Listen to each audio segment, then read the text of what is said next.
Story exclusive now with Meghan Lapp, a fisheries liaison for Seafreeze, one of the companies that's at the heart of this case, and Mark Chenoweth, an attorney working on the case. He is president and chief legal officer at the New Civil Liberties Alliance. Meghan and Mark, thank you very much. It's great to have both of you with us.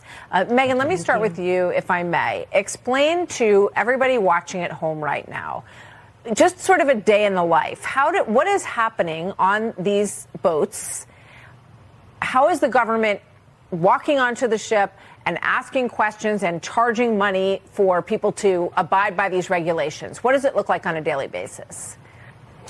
Well, on a daily basis, before you leave the dock, you have to tell the government what you're going to fish for. You have a government ankle bracelet on your boat called a vessel monitoring system. They know where you are at all times. They know how fast you're going, what direction you're going in. So there's also a lot of reporting that is required by the government, and we're also required by Congress to take fisheries observers on our boat when we're chosen. They collect fisheries data as well as enforce rules and regulations. We can be boarded by the Coast Guard at any time, with or without cause. And this is all going on while we're harvesting fish. We're hauling back nets. We're using heavy equipment, on a platform that's moving. Going fishing is a dangerous profession, but it's also, an extremely rewarding one. But in this particular instance, the government decided that it wanted to expand its monitoring program, but Congress didn't give it the money to do so. So the agency's solution was to force those costs on us. So when this monitor comes onto the boat, how much does the fishing company, in your case, Seafreeze, how much do they have to pay for the privilege of having this government official come onto the boat for the day? The estimates, I remember, are about $710 a day.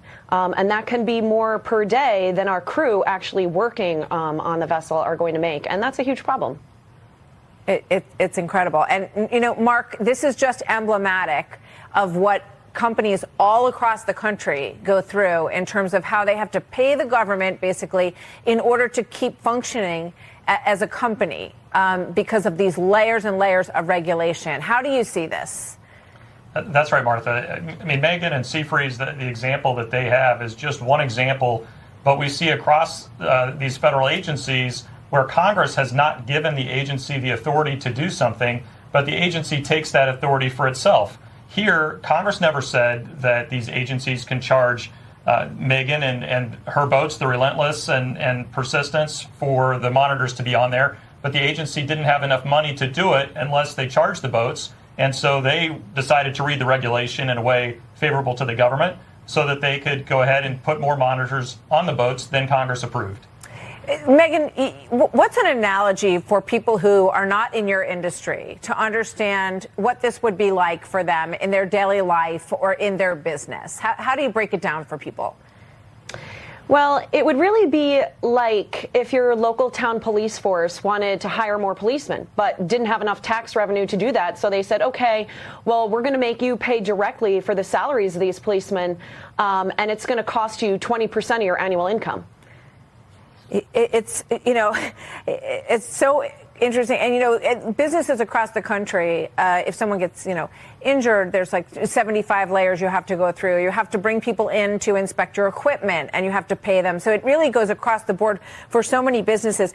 Mark, what's your take on this particular court, what you think they are likely to do? And what did you think of Justice Kavanaugh's take on the fact that this becomes these regulatory agencies sort of come at the whim of incoming and outgoing administrations? And would this take that away, the ability to dial them up or dial them down away from the government?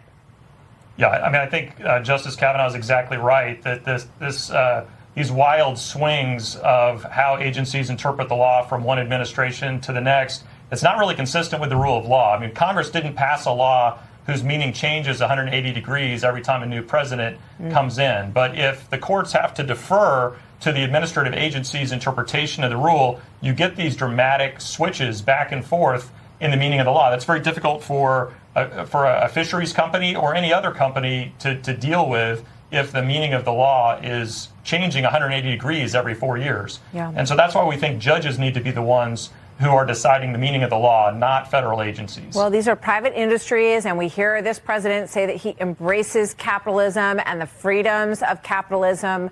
This is a major decision that will come down in June, likely from this court. Meghan, Lapp, thank you very much. Mark Chenoweth, great to have both of you with us today. We hope you'll keep us posted as this moves along. Thank you both. Thank you. Very Thanks, good Martha. to have you both here.